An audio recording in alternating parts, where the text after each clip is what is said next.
Hello and welcome to Positive Fandom. I'm your host, Mmmm, and today we have Dieter Bastian joining us. How are you today, Dieter? I'm fine, thanks. And finally, we get around to reviewing our favorite TV series of last year. At least for me, it was my favorite TV series of last year, without a question. Yeah, it's definitely a spectacular series. I'm going to say my favorite animated or anime Yeah, series yeah, of last year for yeah. sure. Nothing came close to even touching this one. It's Arcane Okay, by Riot correct. Games and Fortiche Studios. And, as we said before, this is going to be episode 5. It's going to be a Five. spoiler review. And, we just can't say enough about this series. And I'm so glad that you told me about it, Dieter. Yeah, and the title of episode 5 is Everybody Wants to Be My Enemy, which is actually a little line in the opening song, which is just called My Enemy, I believe, or just Enemy. So it is a lyric line from the song from the song. Yeah, we are so lucky in this entire series, and as we said before, the quality of the animation is Yeah, superior. The music is especially amazing. especially the beginning of episode 5 was for me is one of the highlights when Caitlin, when we have a flashback of Caitlin doing a little bit of a competition with her sniper rifle or sniping rifle. And as far as I know, this is her weapon in the game that she uses in the game when you play with the character of Caitlyn. So this, Oh, wow.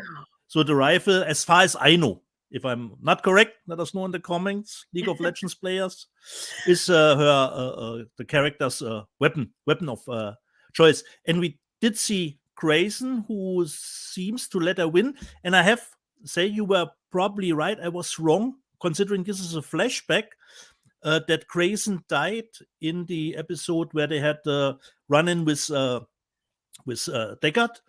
And I was under the impression she was just unconscious because I knew Grayson was come up in episode 5, but I forgot that this is a flashback scene.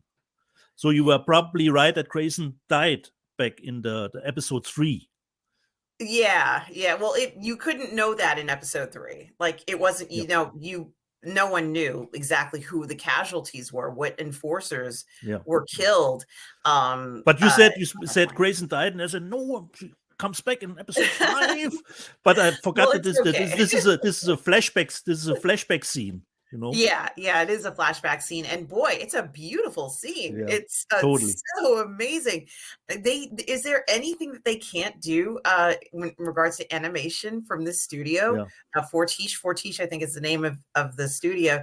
Boy, these correct. guys, they're really redefining, Yeah, the excellence when it comes to, anime quality.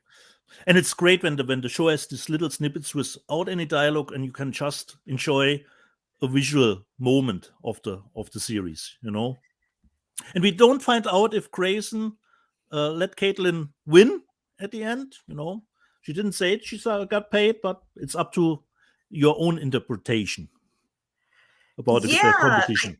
I think that Grayson is comfortable with how things are, and she's not there to make any waves, so to speak. She is an No, enforcer, and she does wield yeah, power as an enforcer. And of course, she's played by that woman who's in The the Expanse, right? Expanse, correct. Peter.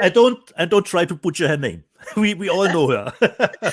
She is wonderful. I mean, you immediately recognize her voice, and her voice Yeah, carries so much emotion emotion. and feeling and intention. She was just made for Yeah. acting, but also for The, voiceovers. the only thing I was missing are her swear words from the Expanse. Yes. And her fabulous costumes. Oh my Yeah, goodness, those outfits were yeah, just stunning. I mean, yeah, I've never seen such incredible fashion on a science fiction series. yeah, That correct. she just really just it was just so beautiful. So I really enjoyed that they did that. That was Yeah. something that I love, when they can bring in something cultural and it can enhance something. And you could see her, even as an individual, wearing very fancy clothing, sort of like, expensive, beautiful designs, beautiful jewelry. This woman, she definitely is someone special. And you can tell And to Grayson. combine that with that attitude was awesome. It was. She had a great attitude. And something, she's a fighter. She'll be the last one standing. Like, even if everybody on Earth perishes, she'll be the last one standing. Yeah. Like, she's gonna make it out of there. let's get back to Arcane, or episode 5. Yes, But she is really the only voice that I could recognize her. I know that voice. I know the actress. The other ones I would have to look up who's voicing the other characters, which is absolutely. normally actually can be a good thing when you don't immediately recognize someone, so you don't have a visual face in front of you who's doing the voice. If the voice is really prominent or easy recognizable, so it's mostly sometimes a good thing if you don't recognize a voice immediately. But she was totally working for Grayson without a doubt. No doubt. Yes, and I think Grayson was someone who was actually a peacemaker, because remember, she was working with Vander, Yeah, wasn't she? She yeah. wanted to We don't maintain know the. exactly the backstory between those two, but they have mutual respect for each other. That was really recognizable. And I think that what was great about their relationship together was that, who knows, maybe at some point had it's probably Xander, or if at one point, if he had lived and she had lived, maybe the hex gate tech might have made its way down to the lanes. And Yeah, of course, Shimmer perhaps would not have become so prolific in that area. yeah, Perhaps, because we can see, this is something else about this episode, is that our eyes are opened to exactly what role Shimmer has played, not just in the lanes, but also in the top city, so to speak, in Piltover.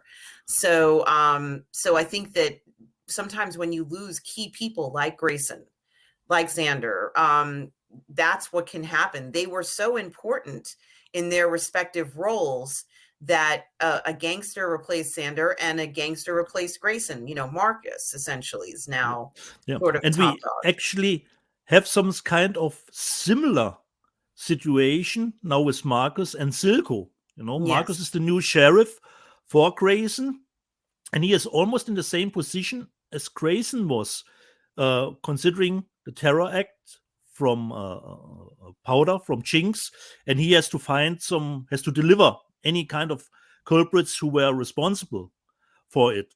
So he ventures out to meet up with Silco, and he is almost in the same position that Grayson was back in the day, but their relationship is a little bit different than those other two.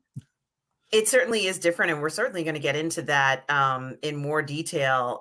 We certainly are seeing some very interesting relationships of these two worlds, and how, while they are very far apart in regards to intermingling, what happens in one world deeply affects the other. And you had mentioned that the story starts out with Caitlin as a girl. She's an Yeah, excellent shot. And, I guess more or less she believes that Grayson somehow allowed her to win this shooting competition. And Caitlin is a bit of a perfectionist, but, she's tired of sort of people kind of letting her get a pass all the time. And and what's really it interesting. was the point where Caitlin decided to become an enforcer herself. At Yeah, that I point. hadn't thought about it that way. Perhaps she kind of admired Grayson, Yeah, and saw how at peace Grayson was with sort of her station, and how she was serving the people of Piltover and of Zuan. And I think that Grayson's comment about, well, what exactly are you shooting for, because I know I'm an enforcer, this is what I wanted to do with my life. I'm an enforcer, but what are you going to do with your life, Yeah. Caitlin?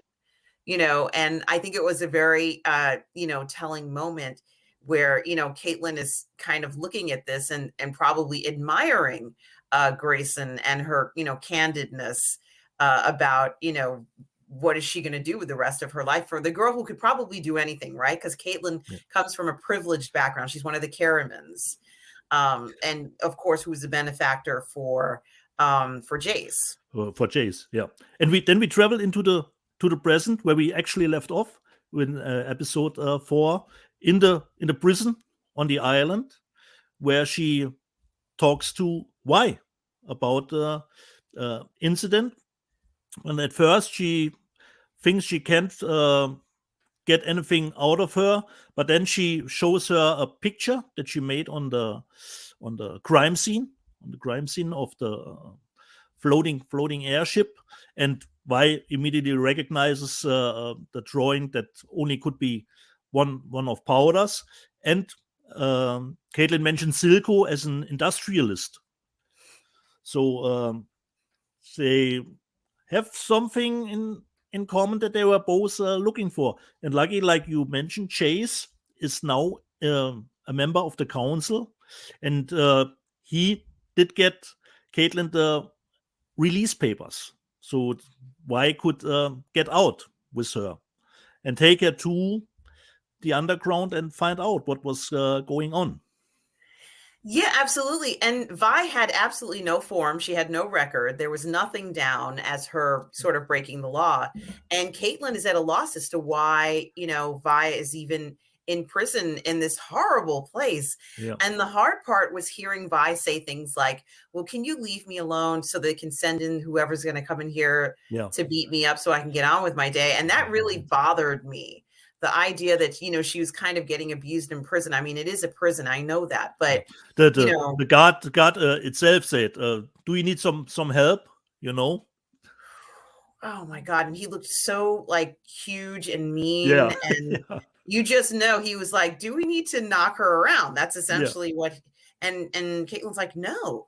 Just like, I mean, Caitlin is very green. She's very, she's actually completely she has no street smarts. And, she's essentially been in Piltover, like, and I love this outfit that she has on, but even her outfit is very telling. Like, of course, we're going to put the ladies in skirts. And, eventually in this episode, she actually kind of changes her outfit, I think, until sort of more like a legging style thing, which is maybe a little bit more. And I love that Vi called her cupcake all the time. I love that too, but she is like a cupcake. I mean, Caitlin is very special, but she has the resources and connections, I think, that Vi needs. Yeah, exactly. And they both travel together to the Undercity, a little bit different, Vi is more in the parkour style, but Caitlin manages to get there too. And even if it took a little bit longer. It did take longer. Parkour looks just as good in anime as it does in real life.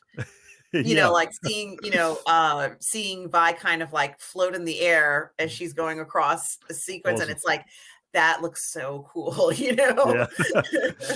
And then when she got the 2 new jackets for both of them, from the 2 street thugs, we didn't see anything happening, but there she got 2 new jackets for them. If they knew so that Caitlin could blend in a little bit more.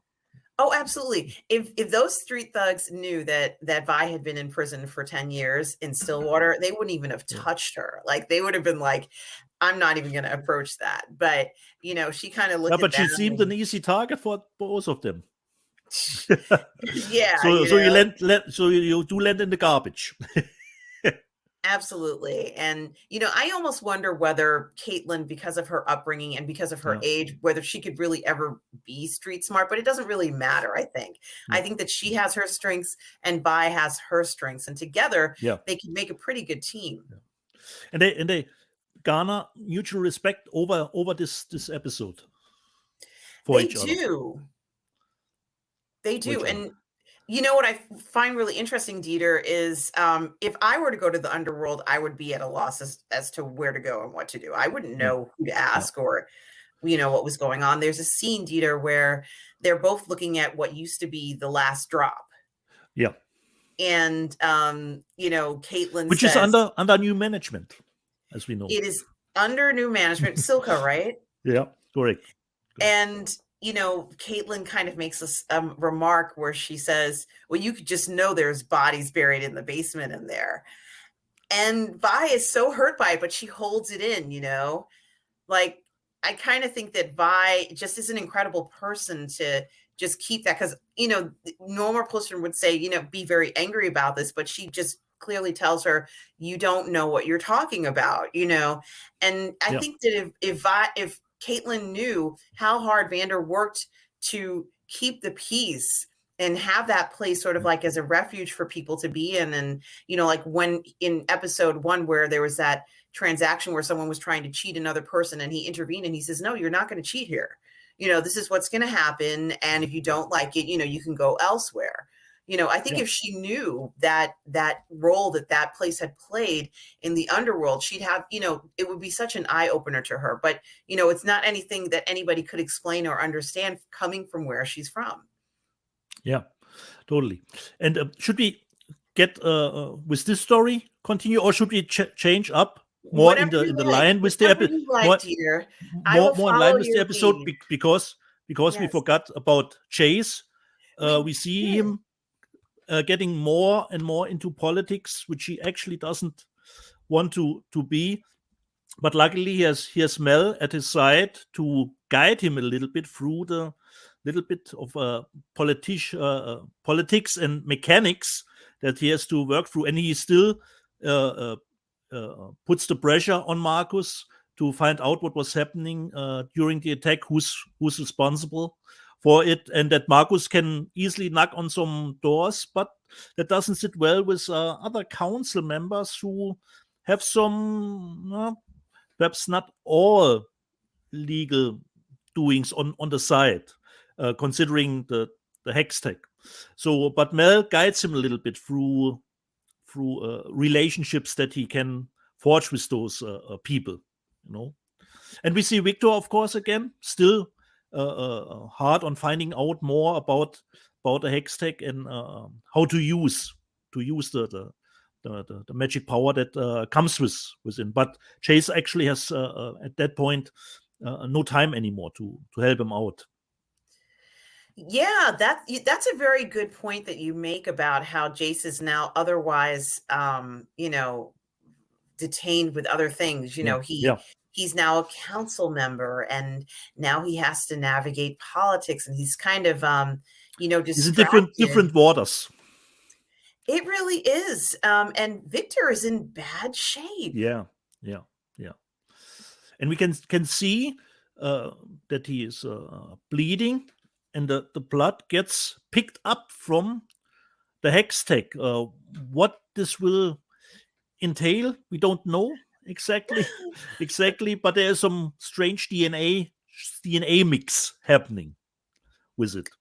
Yeah, I was not expecting this at all, Dieter. I don't know about you. So this is one point where, when you probably play the game, a little bit ahead of us, because the players know what Victor, the character you can play in the game, as far as I know, is actually becoming or looking like. So it's probably great for them to see the evolvement of him into the character they know from the game, because he's not at the stage where he is in the game, as far as I know it, And we can see his assistant, but I actually don't know what is the name of his assistant exactly. I can't remember her name. Even if I have the cast here, I don't know if it's Amara, but it could probably be a council member too. So actually, I don't know the name of the assistant, which really tries to connect with him, get him a little bit off his work. But he is totally focused on working. with the stuff. Well, Dieter, I'm so shocked that it happens by accident, doesn't it? Like Victor kind of is in front of the let's say the hex technology that's essentially like an octagon or a hexagon or like a buckyball, so to speak, covered in runes. Dungeons and Dragons, 13-sided kind of dice, Yeah. And it has all these runes on the exterior, and Victor tells Jace that we can't make it do certain things, and I think they've reached a point where they've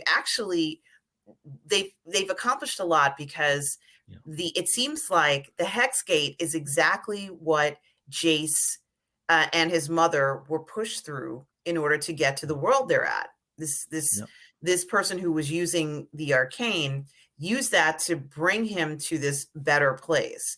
And what's ironic about it is that he was able to kind of recreate it, and it's being used as a technology for traveling to different places. And once they made the jump to making it as part of a tool, there was resistance to that, because there was that fear that it could be used as a weapon. But now they're even especially from Heimerdinger, Yes, and Chase promised the other council members that they would be first in line, if they develop something new, they promised them.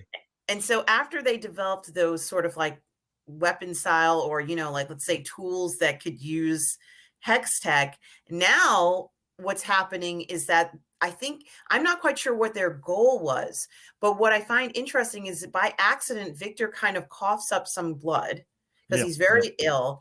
And the Arcane, and it was sorry to interrupt. It was great. It wasn't this episode when Chase get to the hospital to be there for him. Was it in this episode? It is. This was a great moment. So you still can see the human side of Chase. Well, absolutely. But what I'm trying to say is that in this particular scene, Victor doesn't actually have a plan. Like he's in front of the hex tech, and he's trying to get it to do certain things, and he doesn't really have a sort of like anything in particular. But when he coughs up the blood, the hex tech takes it from him. Like he didn't give it to it to use, but it took it. And when it took it, he had this vision. Yeah. And I'm not even sure what he saw. What on earth was that, Dieter? I have no clue. It looked like something multidimensional. And I'm really looking forward for the next episode to get it back a little bit more. What is happening with Victor on that end? Something was going on. I mean, it looked like he could see down this pathway, and it was like a hex vision. I call it a hex vision. But Victor, despite seeing this, coughing up blood, kind of being so ill, and you mentioned that Jace went to see him and his prognosis isn't very good. Victor is coming up with all these unusual inventions with Jace or Jace's ideas. The great glove that he developed. The glove and all this sort of stuff. But Victor can't seem to find a way to get the hex tech to help his health, at least at this point. And I think that that's what he's trying to do. And it wasn't entirely obvious that that's what his intentions might have been. Victor was very clear about helping people from the underground. And I think that Jace, jumped on the bandwagon with that and said, we could make this, to benefit people from Piltover and from Zuon. But I think Victor also has intentions, since he was someone from the underground, to get the hex tech to help him physically. And it's probably the first time that we see that the hex tech can have some sort of healing powers, like the Shimmer has too, in small doses, so they're a little bit on equal footing, perhaps. They're considering the Shimmer versus the hex tech. Yes, and it is so unusual that this particular hex technology, they created this gemstone and it was stolen, and we see that Jinx is experimenting with the notes from Jace and from Victor with the gem, and she's like, this gem, gets put in here and these rune things, and it goes to some kind of crazy thing, like she's kind of like, she figured and it and we out. we see she has the journal. She's stolen the journal from Chase 2. She read it. Boring, but she has Yeah, the yeah. journal, the journal too. And like you said, she's experimenting with the hex tech, and then she has the flashback what actually happened back in He episode 3. finally finds out what Yeah, caused that explosion, doesn't she? exactly. And then she travels back to their old hideout, where they hide out with Y and the other boys. That was a great remembrance, and we can see her split personality already coming through more and more with it. And what we forgot, considering the last drop when we have the meeting from Marcus and Silco, and Marcus is pressuring Silco like Grayson did. He has to some sort of culprit has to be found, and Silco said, "Let just say the Firelights are responsible for the terror attack," and he gives him some sort of this mechanics that Jinx did, the little trapman. Just say this from the Firelights, and Marcus has almost the idea to blow himself up with Silco, considering he is troubled at the moment. He lost men of his own, considering his father. And we met his daughter for the first time at the funeral for his colleagues for the first time. Because I didn't immediately was aware of her. Only in a later episode when Silco is visiting him.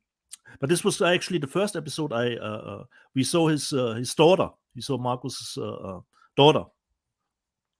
Yes, and so much is coming revealed to us, and it's very clear that Marcus is in over his head in this Yeah. arrangement that he's made with Silco, which is very different from, as we He discussed, is the he arrangement is the that new sheriff, but at a price. it is at a price. And, I don't think he can dig himself out of this now. He's so invested in this, and Yeah. Silco's even in his home at some point, explaining to him that, you're in this. This is, you're in this for life.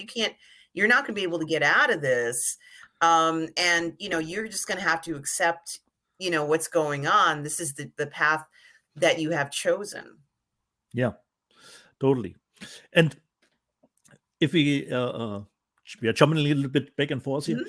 If we jump to Y and Caitlin again, when they go into the brothel, melt up with an opium dent pot. Yes. That was a great scene. And Y got the first information that she needed from the cook, where she had her first little bit of a better meal than probably prison. Even Caitlin was, no, this food is not exactly for me.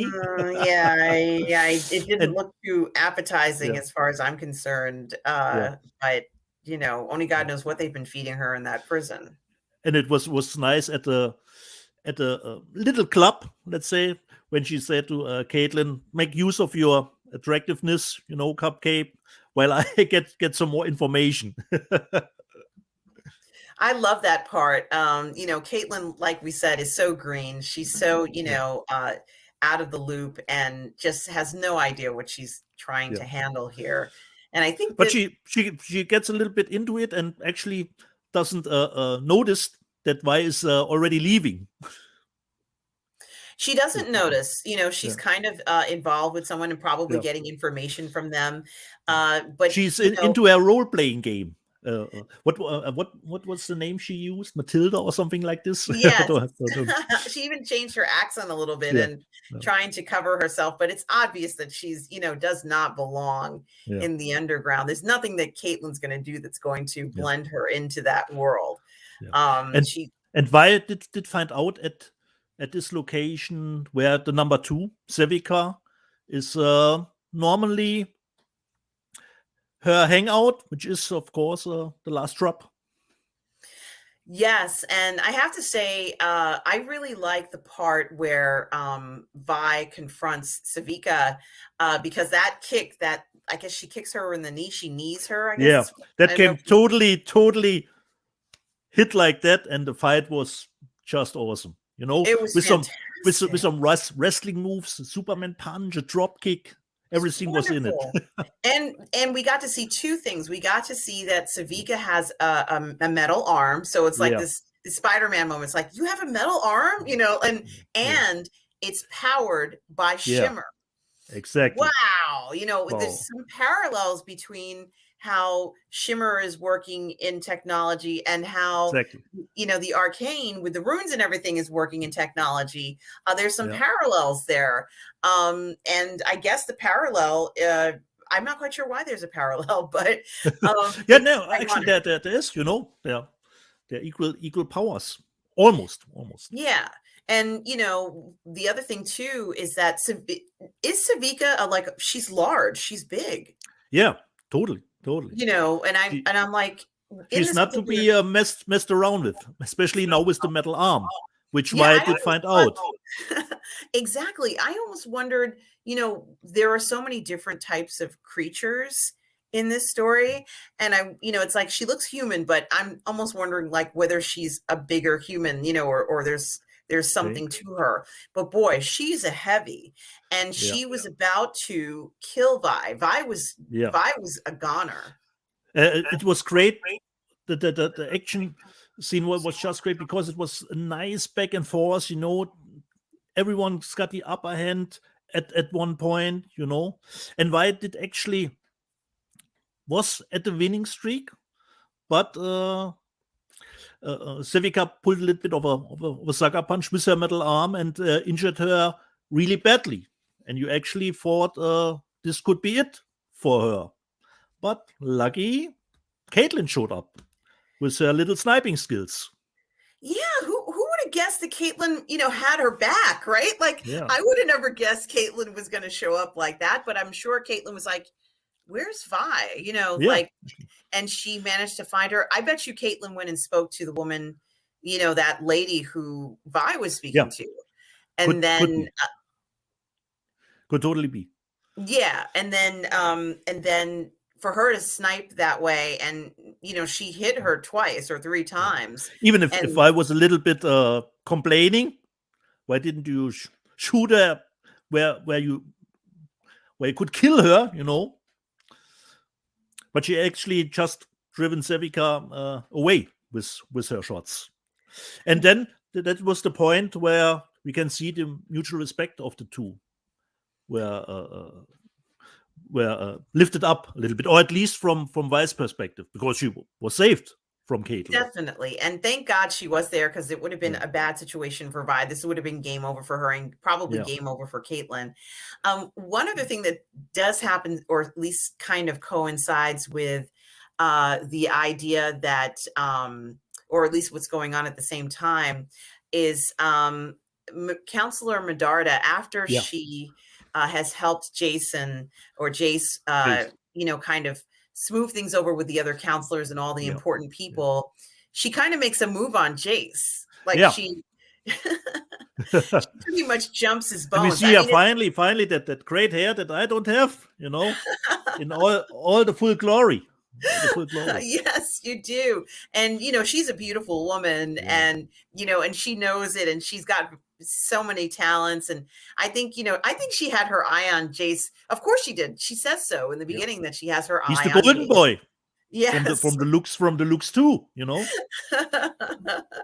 And so, of course, there's like this beautiful love scene. Yeah, But I yeah. love that We they made it. forgot about it.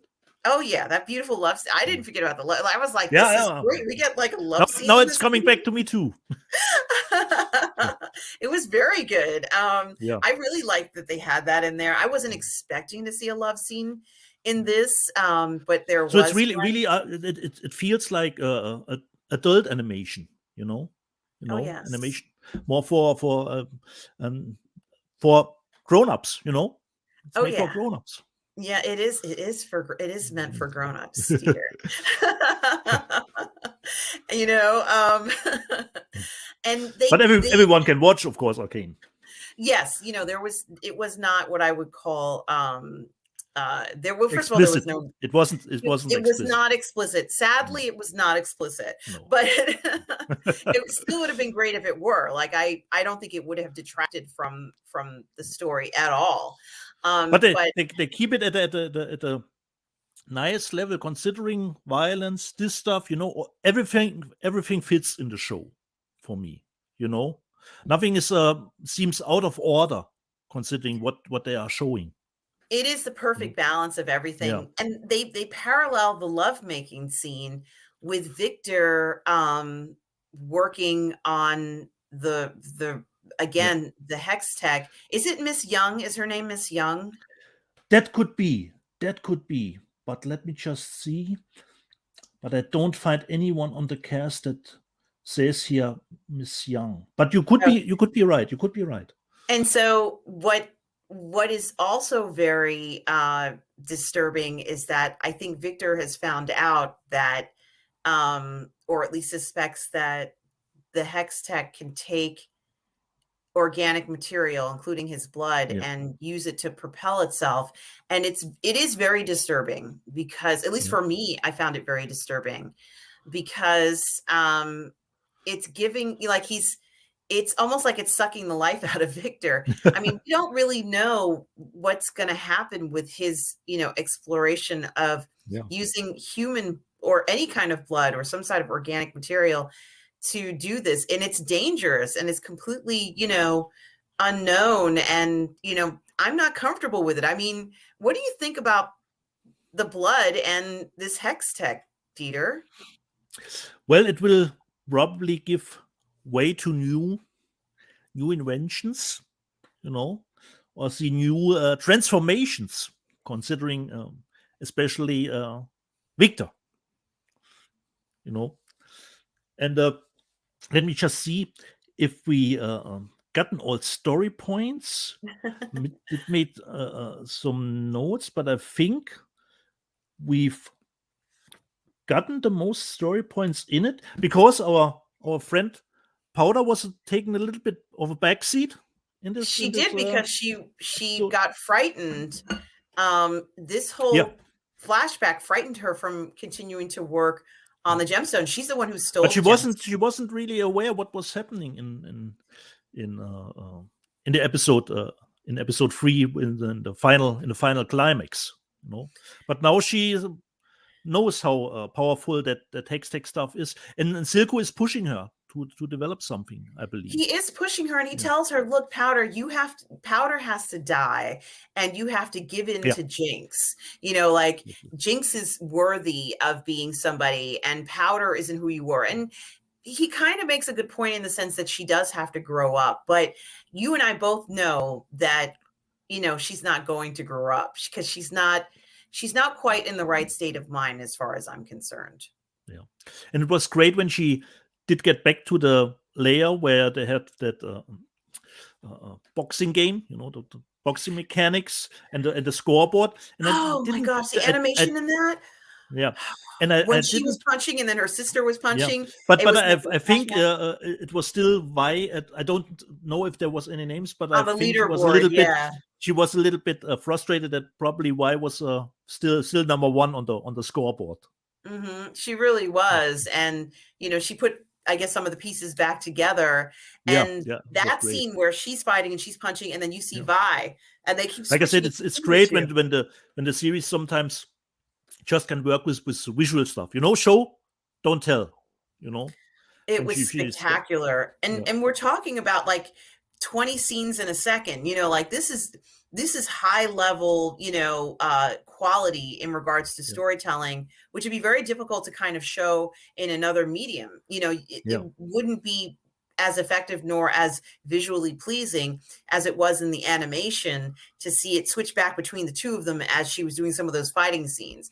And, I was really impressed with how they did that. Of course, she was thinking about her sister and remembering all of this, but she also is troubled and weighted down by a lot of guilt over how things went down. And she shouldn't be, because remember, she was just a child when all of those things happened, right, Dieter?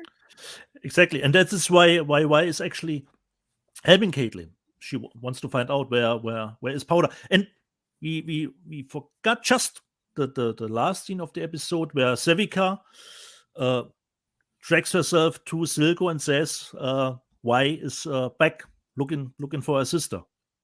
It was, I think, the last moment of the episode. That Sevika comes to Silco to report what's up. But the action scene, the fight at the end was just insane, just great. I had a blast.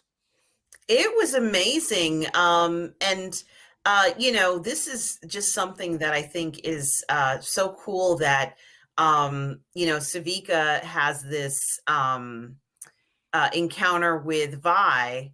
But then does she, I think, it's probably in the next episode, but Savika coming in mentioning that Vi is back while Jinx is now working on that gemstone, I think is quite ironic.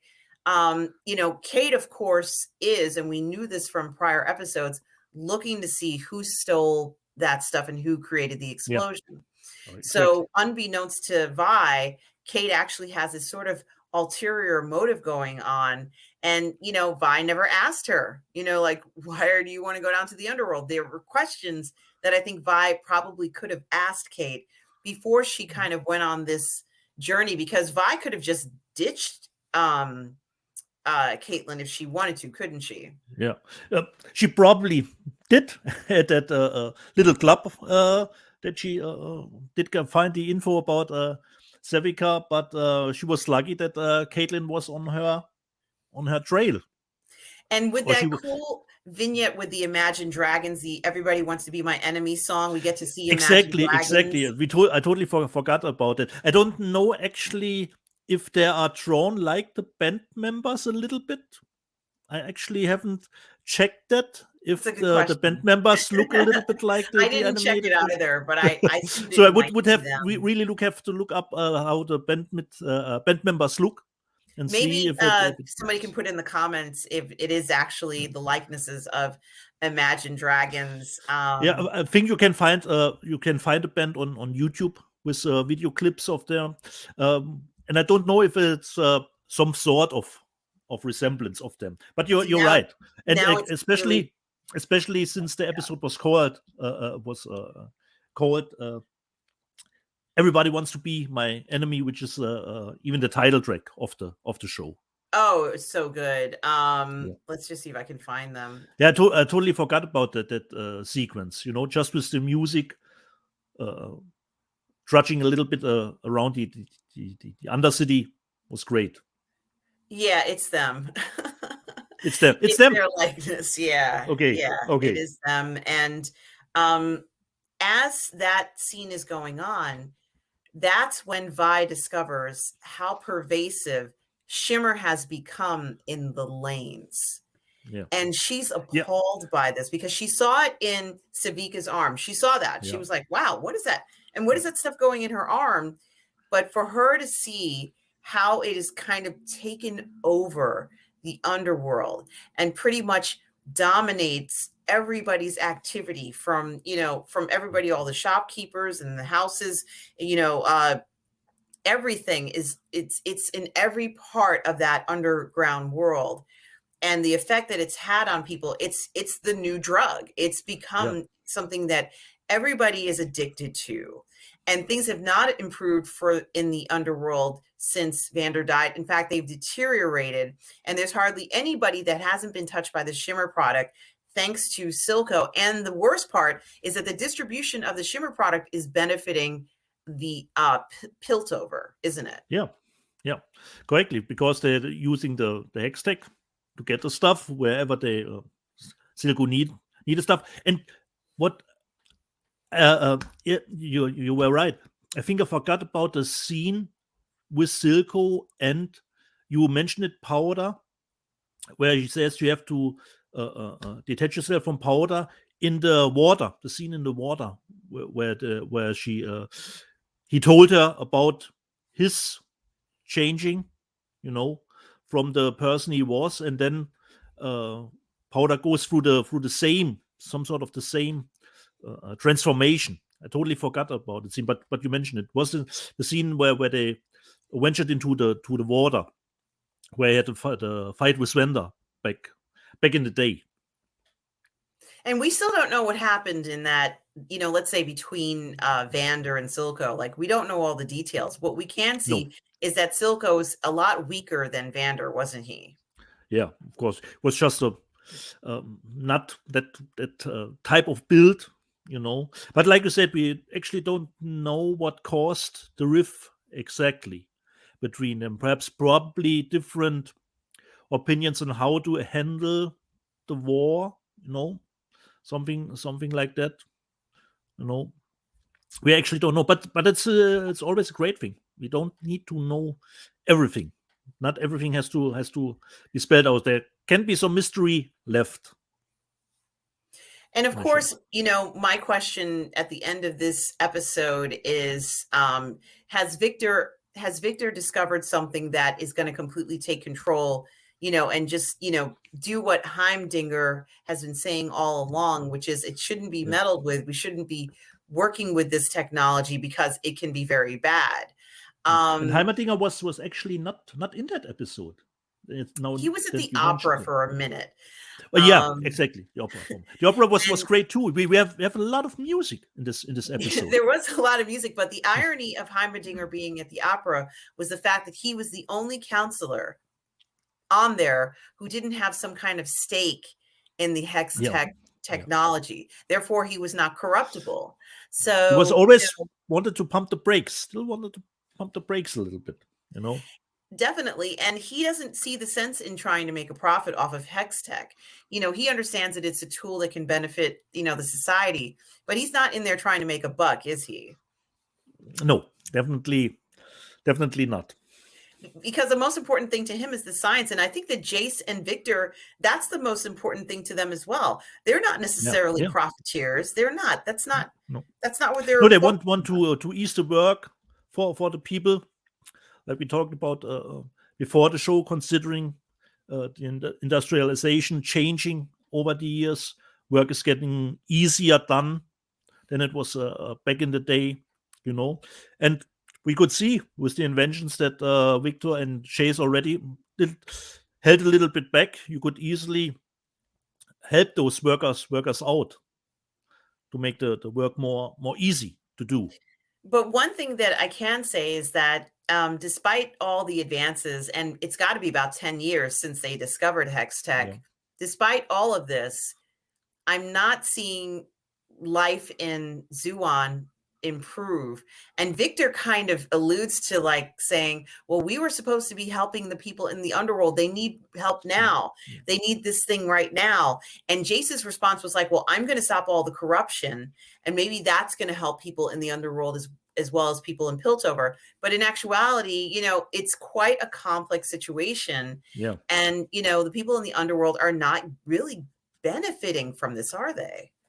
No, not at least at the moment. But Silco is hoping that Powder Jinx can figure something out with the hex tech. We will see in the next episode of the Act 2, the last episode of Act 2, because we're still in Act 2. Well, traditionally, Dieter, what we've been seeing from Jinx is that she's been making explosives from the hex tech. Do you think she's going to continue to do that, or will she make something else, do you think? We already know the answer, but I'm just speculating. Considering what she is doing, let's see what she is come up with it. It's probably a little bit more episodes down the line. Mm-hmm, mm-hmm. And one other thing that I also wanted to mention is that the parallels of Shimmer and the hex tech seem to be equally matched. So far we haven't really seen anything too different, other than the fact that Shimmer hasn't been made into a gemstone. No, but like you said, the robotic, the mechanic arm from Sevicar, and the Shimmer worked like a turbo boost. Turbo boost. It really did. And it reminded me of what we saw. I guess it might have been the previous episode in Happy Founders Day, or maybe one more episode. Happy Progress Day. Yes, where that's what Jace and Victor had done with the technology, and Heimlinger really did not like that. Yeah. So, so this concludes why is back out of prison. Lucky for us. Yes. And Caitlin is helping her because she's heavily wounded. From Sevika. Yes, she is. And, we're kind of left there, of wondering, what's going to happen. We're left there next episode. Fast, next episode. Yes. And so there's irony in the fact that Caitlin, is shown as being an excellent shooter in the beginning of the series, of the episode. And then, of course, pay it off at the end, Absolutely. And so, I guess we will see as the series goes on where this is going. But there are a lot of things that are being set in motion. What is the future for the Hex technology with Victor and his experimentations, which are not what I would call ethical experimentations? And no, he's easily pushing stuff forward. He really is. No matter the consequences. And will Kate find what she's looking for down in the underworld? Will Vi find her sister? Cupcake? Yes. Will Cupcake find what she's looking for? Will Vi find her sister? And of course, at this point, she still doesn't know what's going on with poor Jinx and her situation. And the other thing too is Marcus going to continue to help Silco do these illegal things that he's feeling really guilty about? Yeah, he is recognized as his way was probably not exactly the right one. He's profited from it, but he's thinking that he probably, like you said, has went too far to go back now, with the steals. And this is one of the first times that we hear Victor describe people who use the Hexgate or use the Arcane as a mage. Yeah. And I said, I'm like, that's magic, isn't it? That's magic, Exactly. Are Victor and Jace mages? Don't think so. But with the help of Hextech, anyone could probably be. If you discover how the runes, the runes work, Jace had the great experience when he was a child. What you can do, the man with the mysterious man with the staff. I wonder who that was, don't you? Yeah. Probably people who know the game perhaps know who that was, but I don't. Oh, I hadn't thought about that. So, if anybody who's watching this knows who the person was that brought Jace to this new world, perhaps could be. Is it a person from the game? Considering Silco is not a character you can play, as far as I know, in League of Legends, the game. So he's not a playable character, as far as I know. Silco is really developed for the show. Well, I have to say they did such a good job with Silco. He's a great, bad character or villain. Who voices him? Let me just see. Jason Spacek voices him. And considering the voices I see, some people are doing multiple voices. So one or two, I could see them doing that. These voice actors are just incredible. Yeah. And, it wouldn't have worked if it was they were bad. But I think that they've really enhanced the story so dramatically that I hate that that Grace is that her name? I hate that Grayson is not there anymore because of her incredible voice. Yeah. I miss her too. Let's not butcher her name. I only say Shoru A. That's fine. Shoray A. And she's so famous now. As we said, she was in The Expanse as the leader of Earth, right? She was the And then she kind of loses the power, and then I guess kind of gains it back after people are kind of falling right and left. So I haven't watched. I just love when she swears. Yes, That always comes out so out of left field, but it totally is amazing. We Well, do you have need any... more of her swearing. Oh yeah. Do you have any final thoughts on episode 5 of Arcane? The show just kept the high quality from the first one. The story, you got deeper involved in it. It only pulled you more in with each episode for me. And now when we're doing the reviews of it, to see the show for a second time, a little bit knowing more how it will evolve, to see the single episodes again, it's really, really great. There's so much It's more really you a notice. lot of fun. Like after reviewing it over and over again, these episodes are packed with a lot of detail, so many different things. This world is very real to me. I mean, I feel like this world exists somewhere, if not in my imagination, somewhere in another galaxy. But what's going on there, I just find it to be, so relevant and entertaining and interesting. And considering the reviews, I don't think I did come across any big negative reviews for it at all. At all. At least not in my YouTube feed, Right. Well, where negative criticism is the name of the game normally. Well, not on Positive Fandom. I mean, Not we criticize, but we're not going to be too negative about it. No. No. We wouldn't do the show if we didn't like it. We didn't love it. Yeah, that's true. That is very true. And probably we'll do another show too. Oh, absolutely. This is not the end of our review of the Arcane series. This is the end of our spoiler review of episode 5. And I have the same sentiments towards the show that Dieter has. But I just wanted to thank everybody for joining us. Dieter, where can people find you? Actually, you can find me on my network, on the Let's Get Physical Media show. And you can find me, if you want, on Instagram under my username dbdeets, d.beep.deets, dbdeets, if you want to follow me there. But there will be no physical media there to be found. There will be other stuff on Instagram. Okay, great. Everybody, please check out Dieter on his, on social media, as well as the Burn Network on Let's Get Physical Media there on Sundays. And you can find me, of course, here on Positive Fandom on YouTube. I also stream on Twitch, one word, Positive Fandom, on usually on Fridays. But you're not gaming on Twitch? Not yet. Isn't Twitch more like a gaming stuff?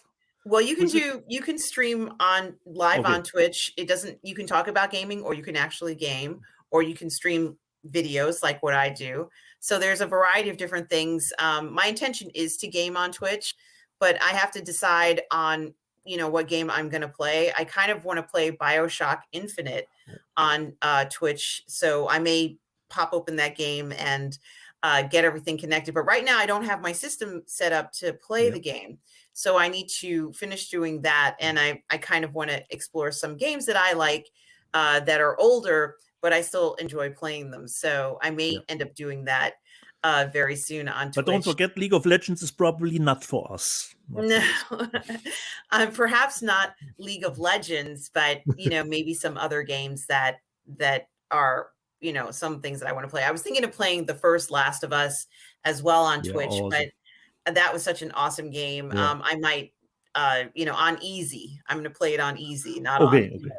I can't play it on the other mode, because I wouldn't make it past the first 5 minutes. But I'm just doing it for fun. It's just for enjoyment, and also perhaps Alien Isolation, which is maybe one of my favorite games. That was a great game too. Yeah, totally. Oh, it was so good. Well, maybe you and I could play together if you wanted to, Dieter. We would have to find a game that you could play co-op. Oh yeah, I hadn't thought about that. We can't play those co-op. Darn. That's the problem. You would have to find a game that you can play co-op. But I'm normally more at just a single player player games. If you have a co-op mode, that's great. But I'm not that multiplayer against type because I will lose very quickly, Me and too. that's Yeah, is I'm becoming horrible at really, cooperative play. really frustrating very fast, and you can get very angry very fast. No, you're right. But I will see if I can find something. Maybe we could play. It'd be great to play a game on Twitch Yeah. with you. Let's see if we can find something appropriate, Okay. Dieter, in the future. And I look forward to that. That's going to be fun, Dieter. We're going to have a good time. You guys can find me, of course, here on this channel. And as I said, on Twitch, one word, Positive Fandom. On Fridays in the afternoon at 12 p.m. Eastern, you can find me on Midnight's Edge in the morning with Tom and Andre and Cameron. On Friday nights, you can find me on the Burnett Network with Robert Meyer Burnett, streaming with Lael. On Sundays, I have my new show, Sunday Brunch Live, at 10:30 a.m. Eastern Time. On Monday nights, you can find me streaming with Lorena Creole on Toxic Femmes. And on Thursday nights, you can find me streaming on Uncivilized Scoundrels on the 1/6 Scale Man Network. So, guys, That's please a check it busy out. schedule. Yes, please check it out, guys. I look forward to seeing you all there. Thanks for tuning in to watch this episode of The Arcane. I hope you enjoyed it. Dieter and I will be back with not just the Arcane series, but we're going to be doing Cobra Kai and a whole bunch of other things that we love, IPs that we enjoy coming up. So thank you for tuning in again. And we look forward to seeing you in the future. And remember, everybody, please be kind.